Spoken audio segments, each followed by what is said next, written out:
পুলিশের চোখ ফাঁকি দেওয়া যায় না? সিগন্যাল দিয়ে রাখছে পুলিশ, যাবা না, হুট করে গাড়ি টান মারছে, কিছু করার আছে? র্যাবের চোখ ফাঁকি দেওয়া যায় কি যায় না? বিমানবন্দরে কাস্টমস অফিসারের চোখ, যারা দেশের বাইরে থেকে আসেন, ইমিগ্রেশন পুলিশরা জিজ্ঞেস করে গোল্ড আছে, গোল্ড কোন দেশ থেকে আসছেন, গোল্ডের বার আছে? তো তাদের চোখ ফাঁকি দিয়ে অনেকে দেশের বাইরে থেকে গোল্ড নিয়ে আসে। কত বড় টাকা আছে না নাই? দেখেন ওদের চোখ ফাঁকি দেওয়া যায়। পরীক্ষার হলে যারা গার্ড দেয় তারাও যাতে উল্টাপাল্টা করতে না পারে ম্যাজিস্ট্রেটও লাগানো হয়, ঠিক কিনা? ওই ম্যাজিস্ট্রেটের চোখ ফাঁকি দেওয়া যায় কি যায় না? ফাঁকি দেওয়া যায় না শুধু একজনের চোখ। এজন্য আমি সবসময় বলি যে কেউ যেটা দেখে না দেখে কে? কেউ যেটা শোনে না শোনে কে? আপনি যখন যে মুহূর্তে যেভাবে আল্লাহ তাআলাকে ডাক দেন তিনি শুনতে পায়।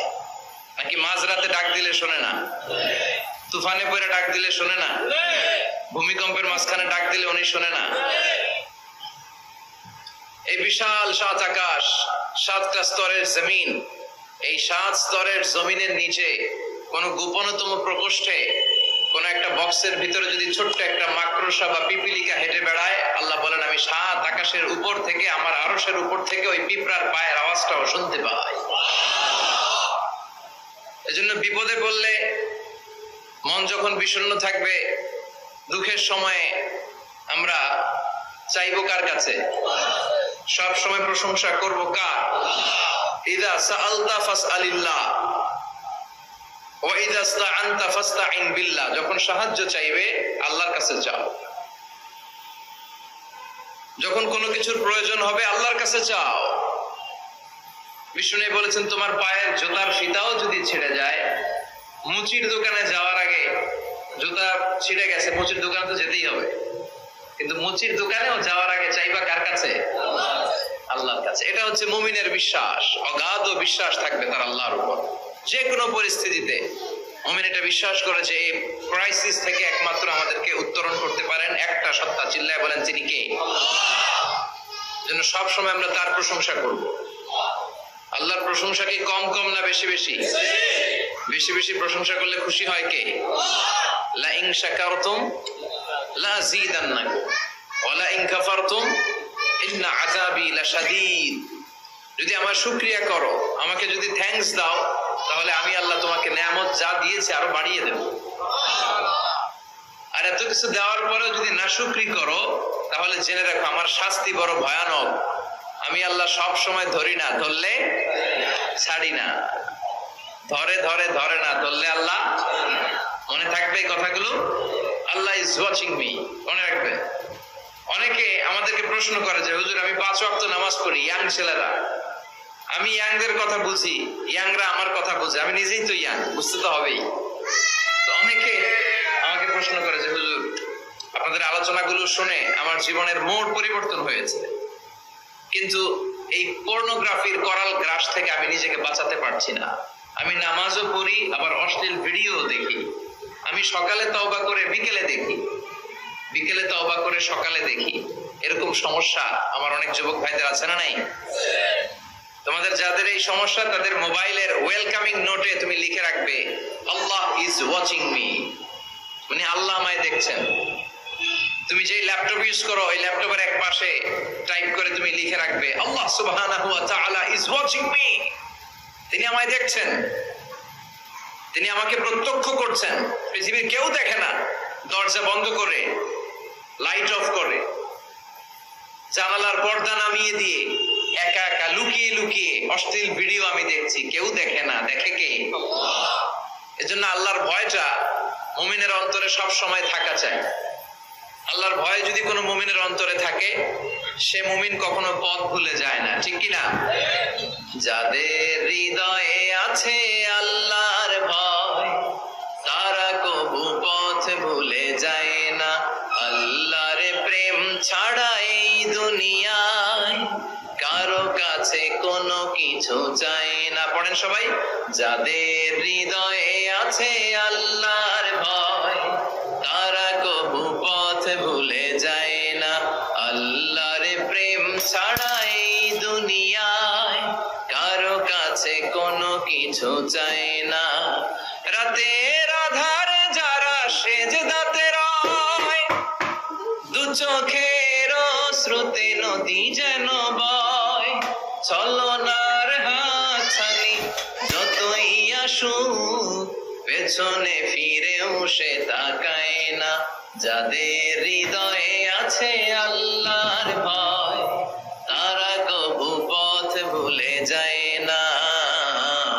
আল্লাহর প্রেম ছাড়া এই দুনিয়ায় কারো কাছে কোনো কিছু চাই না।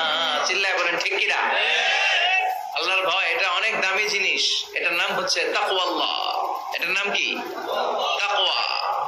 ওমরে ফারুক উবাই ইবনে কাব রাদিয়াল্লাহু তাআলা আনহুকে জিজ্ঞেস করলো, ইয়া উবাই, মা হুয়া তাকওয়া? উবাই, তাকওয়া কি? হোয়াট ইজ তাকওয়া? What is the definition of তাকওয়া? উবাই ইবনে কাব প্রশ্নের উত্তর না করে ওমরে ফারুককে আবার প্রশ্ন করে বললেন, আমা সালাকতা তরিকান যা শাউক?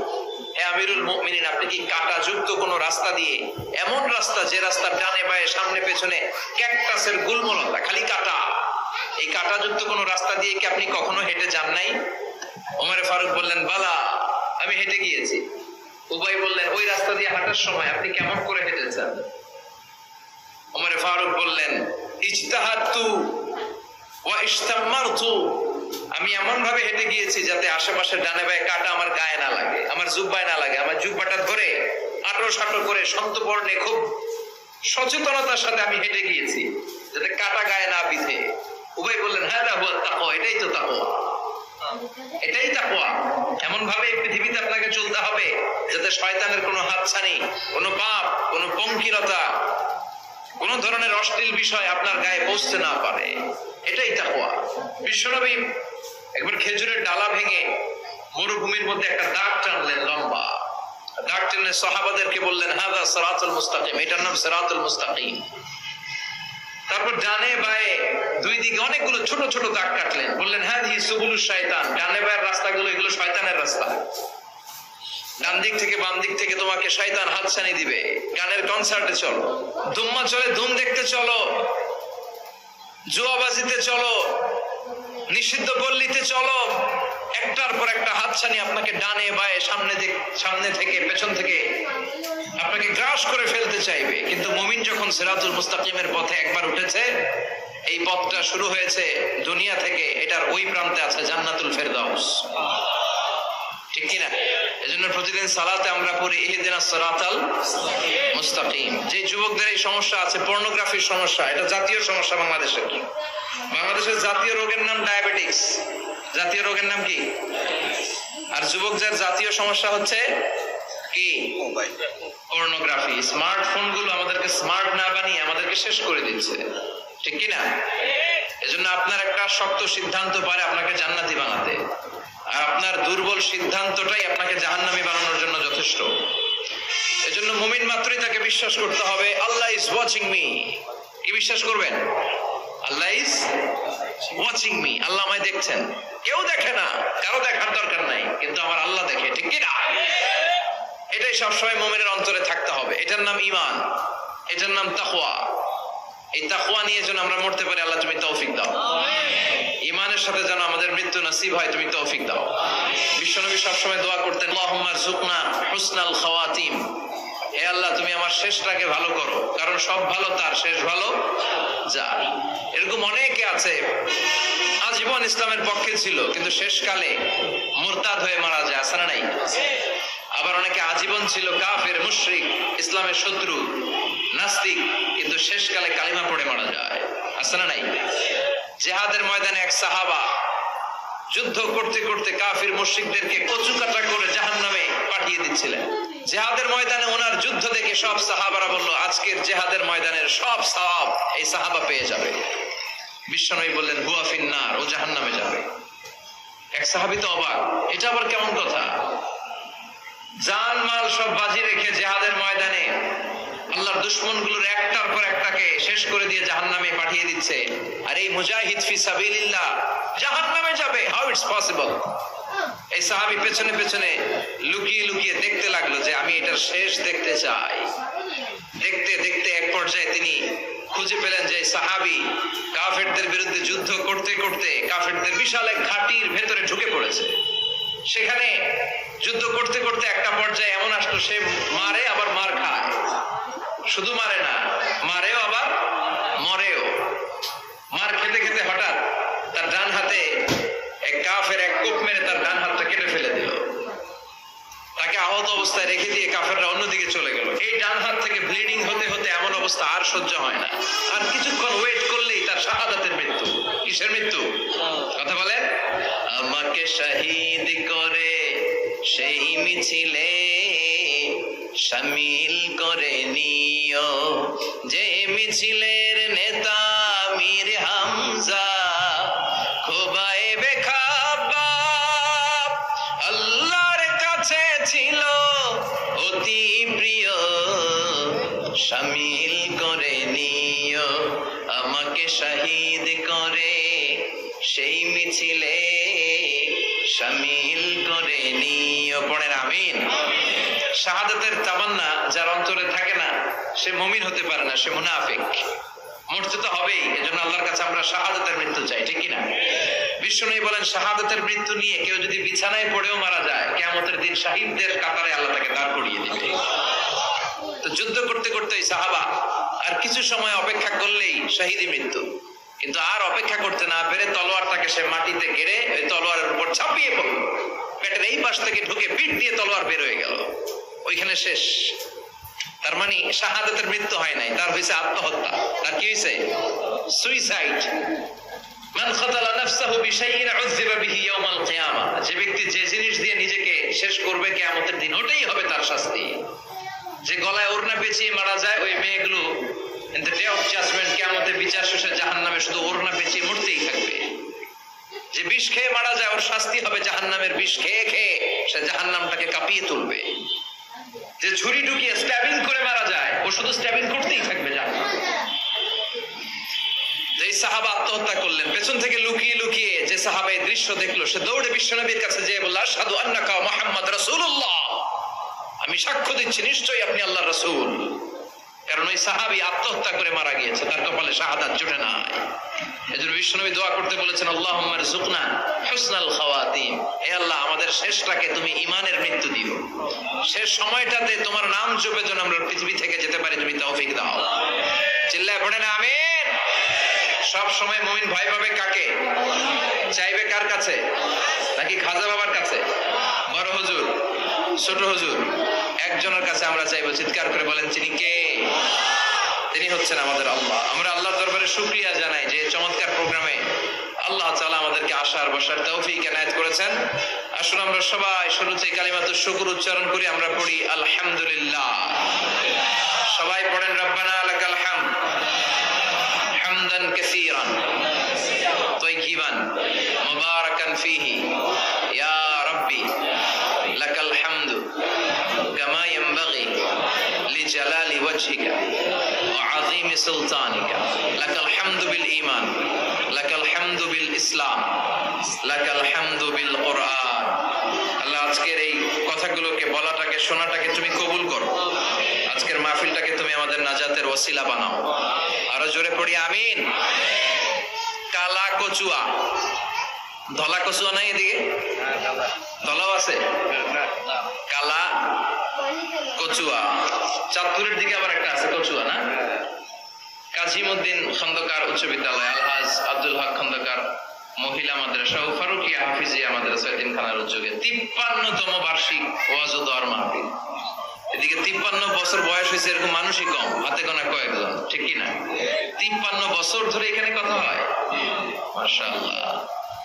এই মাহফিলটা কিয়ামত পর্যন্ত এভাবে জারি থাক, আমরা চাই কি চাই না? আল্লাহ তুমি কবুল করো। স্থান হচ্ছে কাজীমউদ্দিন খন্দকার উচ্চ বিদ্যালয় ময়দান। সভাপতি আলহাজ মোহাম্মদ জামাল খন্দকার সাহেব। প্রধান অতিথি অ্যাডভোকেট আব্দুল মতিন খসরু সাহেব। আমাদের মাননীয় এমপি মহোদয়, সংসদ সদস্য কুমিল্লা 5, প্রেসিডিয়াম সদস্য বাংলাদেশ আওয়ামী লীগ ও সাবেক সফল মন্ত্রী আইন, বিচার ও সংসদ বিষয়ক মন্ত্রণালয়। অনেক নাম শুনেছে ওনার, দেখা হয় না। তো আজকে 2 ঘন্টা ধরে নাকি বসে আছে। আমিও আসছি দেরি করে, তারপরে এখানে একটা রেস্টুরেন্ট আমরা ডিনার করলাম, তো সবাই বারবার ফোন করে বলছিল যে এমপি সাহেব কিন্তু বসে আছে বসে আছে। আমি ওনার নাম শুনেছি, উনি খুব ধর্মপ্রাণ একজন মানুষ। অনেকে আছে এই বড় বড় পদগুলো পেলে ইসলামকে ভুলে যায়, এরকম ডাকাত আছে না নাই? কিন্তু আপনাদের এমপি মহোদয় ইসলাম প্রিয়, ধর্মপ্রাণ, ইসলাম সম্পর্কে জানেও বেশি, মানেও বেশি, এবং বিভিন্ন মাহফিলে উনি যান, সেখানে যে লেদার্সে বিভিন্ন জায়গায় ফান্ডিং করেন, সেখানে দান খয়রাত করেন। আমি নাম শুনেছি ওনার অনেক। আল্লাহ ওনাকে ইসলামের জন্য তুমি কবুল করো, যতদিন বেঁচে থাকেন ততদিন যেন ইসলামের সৈনিক হিসেবে এই বাংলার জমিনে কাজ করতে পারে, তুমি তৌফিক দাও। আমার আগে কথা বলেছে মোহাম্মদ বেলাল হোসেন হেলালি সাহেব, চমৎকার কথা বলেছেন, সুনিশ্চিত কোরআন থেকেই কথা বলেছেন। কথা বলেছেন শরীফুল ইসলাম সুলতানি সাহেব, আরো অনেকে কথা বলেছেন। যারাই কথা বলেছে কোরআন থেকে বলেছে, আর কোরআন থেকে কথা বললে এটা ভালো হয়, ঠিক কিনা? ওইখানে ভেজাল থাকে না, কারণ এই কিতাবটা এমন কিতাব যে কিতাবে কোনো ভেজাল নাই। আছে? কথা বলেন। আপনারা তো ঝিমায় পড়ছেন কেন? হ্যাঁ, আপনাদের আওয়াজের চেয়ে যে ট্রাক যে যায় ওটার আওয়াজ তো বেশি। মুমিনের আওয়াজ হতে হবে ইমানের তেজে আওয়াজ, ঠিক কিনা? সবাই মিলে 3টা তাকবীর পড়েন। লিল্লাহি তাকবীর, লিল্লাহি তাকবীর, লিল্লাহি তাকবীর। আল্লাহ আজীবন যেন তোমার নামের বরত্বের ঘোষণা দেই। আমরা সব সময় তাকবীর দেই একজনের নামে, তিনি কে? আমাদের সব স্লোগানে কার নাম থাকে? হিন্দুরা পড়ে जो तो मिटाना चाहे जीवन का तृष्णा, सुबह शाम बोल बंदे कृष्णा कृष्णा कृष्णा। ওরা বলে কৃষ্ণা কৃষ্ণা, আমরা বলি जो तो मिटाना चाहे जीवन का जाला, सुबह शाम बोल बंदे अल्लाह अल्लाह अल्लाह। ঠিক কি না? আমাদের সব জায়গায় থাকে আল্লাহ আল্লাহ আল্লাহ। আমরা এই আল্লাহর নামে অন্তরে স্থান দিতে চাই। এই অন্তরটা এমন একটা জায়গা, বিশ্বনবী বললেন ইন্না ফিল জাসাদি মুদগা, নিশ্চয় দেহে একটা গোশতের টুকরা আছে, ইযা সালুহাত সালুহাল জাসাদু কুল্লু, দেহের এই গোশতের টুকরাটা যদি ভালো হয়ে যায় পুরো দেহটা ভালো হয়ে যায়। ওয়া ইন ফাসাদাত ফাসাদাল জাসাদু কুল্লু, দেহের এই গোশতের টুকরা যদি পচে যায়, খারাপ হয়ে যায়, পুরো দেহটা খারাপ হয়ে যায়। বিষ্ণু বললেন আলা ওয়াহিয়াল কলব, জেনে রাখো এই গোশতের টুকরাটার নাম হচ্ছে কলব। সেটার নাম কি?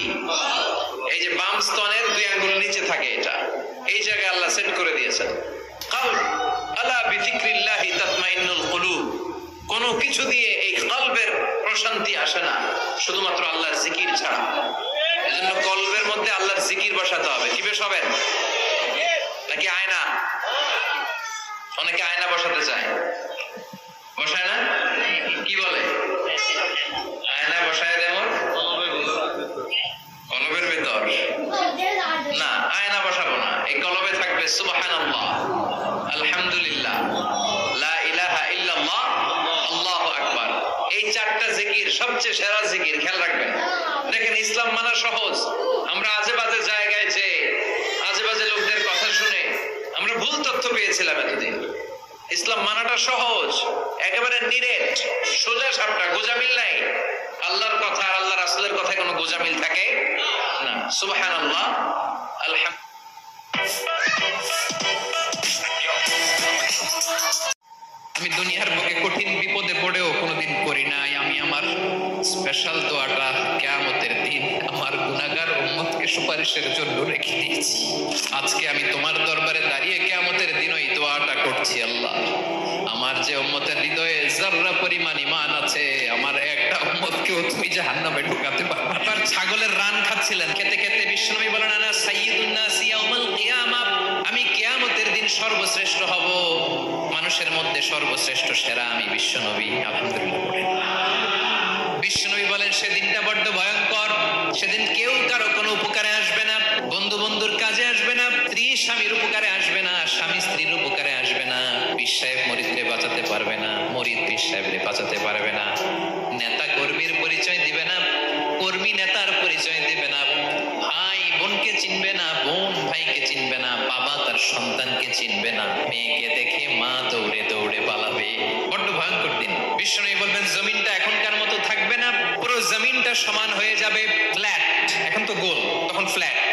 সবাই এক জমিনের উপরে দাঁড়াবে, সূর্যটা মাথার কাছে চলে আসবে। সূর্যের গরমে মানুষের মাথার মগজ গলে গলে কানের ছিদ্র নাকের ছিদ্র দিয়ে বেয়ে বেয়ে পড়বে। সবাই হয়রান, পেরেশান, ক্লান্ত শ্রান্ত। মানুষগুলো বলবে বাঁচার কোনো উপায় নাই।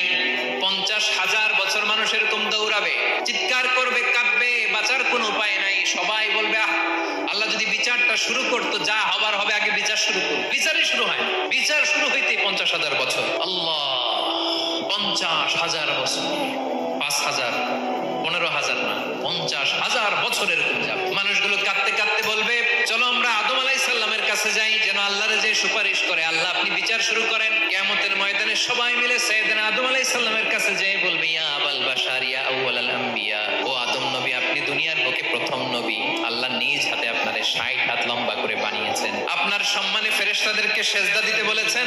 দুনিয়ার প্রথম নবী, প্রথম মানুষ আপনি। আপনি আল্লাহরে যে সুপারিশ করেন যেন আল্লাহ বিচার শুরু করে।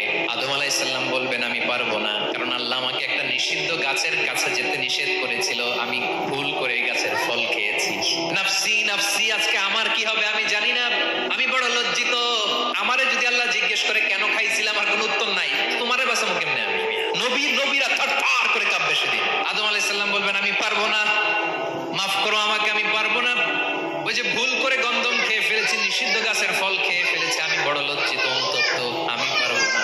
আজকে আল্লাহ এত রাগান্বিত হয়েছে, আগে কখনো আল্লাহ এত রাগান্বিত হয় নাই, ভবিষ্যতে আল্লাহ কখনো এত রাগান্বিত হবে না। আমি পারবো না, এক কাজ করো, তোমরা নূহ আলাইহিস সালামের কাছে যাও। কোন নবী? লোকেরা এবার পাগলের মতো দৌড়াতে দৌড়াতে আল্লাহর নবী নূহ আলাইহিস সালামের কাছে যেয়ে বলবে ইয়া নবী আল্লাহ নূহ আনতা আউয়ালুর রাসূলি ফিল আরদ, আপনি জমিনে প্রথম রাসূল।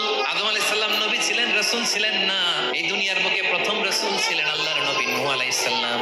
সবাই বলবে ও নবী আল্লাহ নূহ, রাসূল আল্লাহ নূহ, আল্লাহ আপনাকে আবদান শাকুরা, শুকরগুজার বান্দা বলে কোরআনে বলেছে। কোরআনে নূহ আলাইহিস সালামের নামেও সূরা আছে না নাই? আপনি আল্লাহর প্রিয় বান্দা, প্রিয় রাসূল। দেখেন আমাদের কি দশা, ঘামতে ঘামতে শেষ। জমিনটা তামার জমিন, সূর্যটা মাথার কাছে, কি করবো আর পারি না, ঘামতে ঘামতে আর কত ঘামবো, কত দাঁড়িয়ে থাকবো। আল্লাহরে যে বলেন বিচার যেন শুরু করে। নূহ আলাইহিস সালাম বলবেন আমিও পারবো না, আমিও পারবো না। আমি আমার ছেলের জন্য এক কথা বলে ভুল করে ফেলছি। যখন মহাপ্লাবন হবে আমি বললাম আল্লাহ আমার কলিজার টুকরা সন্তান রে বাঁচান। আল্লাহ বললেন ও নূহ, সে তোমার সন্তান না, কারণ সে ঈমান আনে নাই, সে পাহাড়ের উপর দাঁড়িয়েছে, দেখি কেমনে সে বাঁচে। ওই যে আমি একটা না বুঝে আবদার করেছি, আল্লাহ আমার উপর রেগে গিয়েছিলেন। আজকে আল্লাহ ওই ব্যাপারে যদি আমারে প্রশ্ন করে, আমার কোনো জবাব নাই, আমি পারবো না, মাফ করো। তোমরা সবাই মিলে আল্লাহর খালিল ইব্রাহিম আলাইহিস সালামের কাছে যাও। লোকগুলো পাগলের মতো খুঁজতে আরম্ভ করবে, অযুত লক্ষ নিযুত কোটি মানুষের ভিড়ে আল্লাহর খালিল ইব্রাহিমকে যে বলবে ইয়া খালিলুল্লাহ, ও আল্লাহর খালিল, আল্লাহ আপনাকে বড্ড ভালোবেসেছেন, আপনি কাবা বানিয়েছেন, আল্লাহ আপনাকে বড্ড পছন্দ করেন। দেখেন আমাদের কি অবস্থা, আপনি যে আল্লাহর কাছে সুপারিশ করেন যেন আল্লাহ আজকে বিচার শুরু করে। আল্লাহর নবী ইব্রাহিম বলবেন আমিও পারবো না, আমি আমার জীবদ্দশায় 3টা মিথ্যা বলেছি। কয়টা? আসলে মিথ্যা না, একটু টুইস্ট করে কৌশল করে কথা বলেছিলেন, ওইটাকে হাদিসে মিথ্যা বলা হয়েছে। আমি জীবনে 3টা মিথ্যা বলেছি, জীবন বাঁচানোর তাগিদে কৌশল করে 3টা কথা বলেছি। আজকের এই কঠিন ময়দানে আল্লাহ যদি ওই 3টা কথার ব্যাপারে জিজ্ঞেস করে, লজ্জায় আমি মাথা দেখাতে পারবো না, আমিও পারবো না, আমিও পারবো না। আজকে আল্লাহ এত রেগে আছে, আগে কখনো এত রাগে নাই, পরেও রাখবে না। তোমরা সবাই মিলে বনি ইসরাইলের নবী মূসা আলাইহিস সালামের কাছে যাও। সবাই এবার যাবে মূসা আলাইহিস সালামের কাছে, যেয়ে বলবে ইয়া নবী আল্লাহ মূসা, আপনি ছিলেন কালিমুল্লাহ, আল্লাহর সাথে সরাসরি কথা বলতেন। রব্বুল আলামিন আপনাকে তাওরাত কিতাব দিয়েছেন, আপনি যে একটু সুপারিশ করেন। আল্লাহর নবী মূসা বলবেন মাফ করো, আমিও পারবো না, আমি দুনিয়ার বুকে ভুল করে একটা মানুষকে মেরে ফেলেছি। আমি মারছিলাম আদব শিক্ষা দেওয়ার জন্য, এক থাপ্পড়ে যে ওই লোক মরেই যাবে আমি জানতাম না। আজকে আল্লাহ যদি জিজ্ঞেস করে কেন মারলা, জবাব আছে।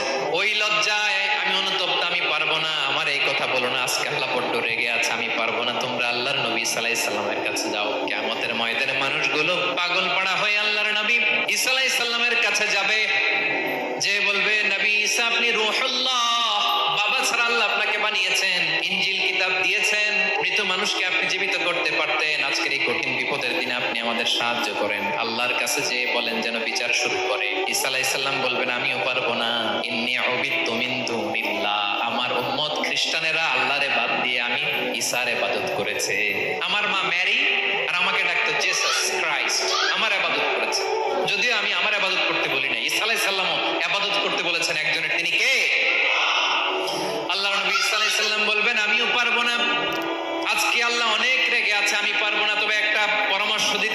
একটা সাজেশন দিতে পারি, আজকের দিনে এই কঠিন মুসিবতের কালে, এই কঠিন সময়ে কেউ আল্লাহর দরবারে দাঁড়িয়ে একটা টু শব্দ করার ক্ষমতা কারো নাই, একমাত্র আখিরি জামানার পয়গম্বর বিশ্বনবী মুহাম্মদুর রাসূলুল্লাহ ছাড়া। মানুষগুলো এবার আগুনের মধ্যে পানি দিলে যেমনি আগুন নিভে যায়, দাউ দাউ করা হৃদয়ে জ্বলন্ত আগুন তাদের ঠান্ডা হবে। কিয়ামতের ময়দানে ওই বিভীষিকাময় সময়ে মুসিবতের কালে মানুষগুলো পাগল হয়ে বিশ্বনবীকে খুঁজতে আরম্ভ করবে। সবাই মিলে বিশ্বনবীর কাছে যেয়ে বলবে, ইয়া রাহমাতাল লিল আলামিন, ইয়া খাতামান নবীন, রাহমাতাল লিল আলামিন। দেখেন আমাদের কি অবস্থা, কি কঠিন বিপদে আমরা আছি, দাঁড়াতে পারি না, সূর্যের আলোতে ঘেমে হয়রান। আজকে কেউ সুপারিশ করতে পারবে না। সব নবীরা অপারগতা স্বীকার করেছে, তারা বলেছে আপনি ছাড়া কেউ নাকি আল্লাহর সামনে দাঁড়াতে পারবেন না, আপনি একটু সুপারিশ করেন। বিশ্বনবী বলবেন, আসো আসো, আজকের দিনে আমি ছাড়া আল্লাহর সামনে কেউ দাঁড়াতে পারবে না। বিশ্বনবী মাকামে মাহমুদে যে আল্লাহু আকবার বলে সিজদায় লুটিয়ে পড়বেন, আল্লাহ রাব্বুল আলামিন বিশ্বনবীকে এমন কিছু চমৎকার শব্দ শেখাবেন, ওই শব্দগুলো দিয়ে আল্লাহর প্রশংসা করে বিশ্বনবী কাঁদতে আরম্ভ করবেন। বিশ্বনবী এমন ভাবে অজর দ্বারায় সিজদায় লুটিয়ে পড়ে কাঁদবেন, রব্বুল আলামিনের রহমতের দরিয়ায় জোশ লেগে যাবে। রব্বুল আলামিন এই দৃশ্য থেকে সহ্য করতে পারবেন না। রব্বুল আলামিন বলবেন, ইয়া মুহাম্মদ ইরফা রাসাক, ও নবী আপনি মাথা তোলেন, মাথা তোলেন, আপনার কান্না আমি সহ্য করতে পারি না। নবী আপনি মাথা তোলেন, সাল তুতা, আজকে আপনি যা চাবেন তাই দেব। নবী আপনি সিজদা থেকে মাথা তোলেন, সাল তুতা। বিশ্বনবী এবার মাথা তুলবেন। যে বিভীষিকাময় সময়ে প্রত্যেক নবী বলেছেন আমি পারবো না, প্রত্যেক নবী বলেছেন নাফসি নাফসি, আমার কি হবে আমি জানি না, আল্লাহ আমারে বাঁচাও। প্রতিটি নবী বলবে নাফসি নাফসি, আল্লাহ তুমি আমারে বাঁচাও, আমারে বাঁচাও। বিশ্বনবী মাথা তুলবেন, তুলে বলবেন রব্বি হাবলি উম্মতি, আল্লাহ তুমি আমার গুনাহগার উম্মতকে বাঁচাও। এই দুনিয়ার বুকে রব্বুল আলামিন সব নবীকে একটা করে দাওয়া মুস্তাজাবা দিয়েছেন, মানে যে দোয়া করলে কবুল হয়ে যায় সাথে সাথেই। দাও বিহা, দুনিয়ার সব নবীরা ওই দোয়াটা দুনিয়ায় করে ফেলেছে। সব নবীকে আল্লাহ একটা করে দোয়া দিয়েছে, নবী দোয়া করলেই কবুল। সব নবীরা ওই দোয়া করে ফেলেছে দুনিয়াতে। বিশ্বনবী বলেন আমি করি নাই, ওয়া ইন্নী আখতাবিউ দাওয়াতি শাফাআতান লি উম্মতি ইয়াউমাল কিয়ামাহ, আমার ওই স্পেশাল দোয়াটা আমি দুনিয়ার বুকে কঠিন বিপদে পড়েও কোনোদিন করি নাই। আমি আমার স্পেশাল দোয়াটা কিয়ামতের দিন আমার গুনাহগার উম্মতকে সুপারিশের জন্য রেখে দিয়েছি। আল্লাহ বলবেন নবীর ফারাসাক, মাথা তোলেন, আর কাটবেন না। বিশ্বনবী মাথা তুলবেন, আল্লাহ বলবেন সাল তুতা, আপনি যা চাবেন তাই দেব। ওয়াশফা তুশাফা, সুপারিশ করেন, সুপারিশ কবুল করব। বিশ্বনবী বলবেন আল্লাহ ওই স্পেশাল দোয়াটা দুনিয়াতে করি নাই, আজকে আমি তোমার দরবারে দাঁড়িয়ে কিয়ামতের দিন ওই দোয়াটা করছি। আল্লাহ আমার যে উম্মতের হৃদয়ে যাররা পরিমাণ ঈমান আছে, আমার একটা উম্মতকেও তুমি জাহান্নামে ঢোকাতে পারবে না। বিশ্বনবী পাগলের মতো একবার হাউজে কাউসারে যাবেন, একবার সিরাতে যাবেন, একবার পুলসিরাতের দিকে, একবার হাউজের দিকে পাগলের মতো দৌড়াতে থাকবেন, তার কোনো গুনাহগার উম্মত যাতে জাহান্নামে ঢুকে না যায়। সেদিন কেউ সুপারিশ করতে পারবে না বিশ্বনবী ছাড়া। এজন্য 5 নম্বর আল্লাহ বললেন মান যাল্লাযী ইয়াশফাউ ইনদাহু ইল্লা বিইذনিহি, কার সাহস আছে, কার এত বড় বুকের পাটা কিয়ামতের কঠিন দিন আল্লাহর সামনে দাঁড়িয়ে সুপারিশ করবে? কারো ক্ষমতা, কারো ক্ষমতা নাই।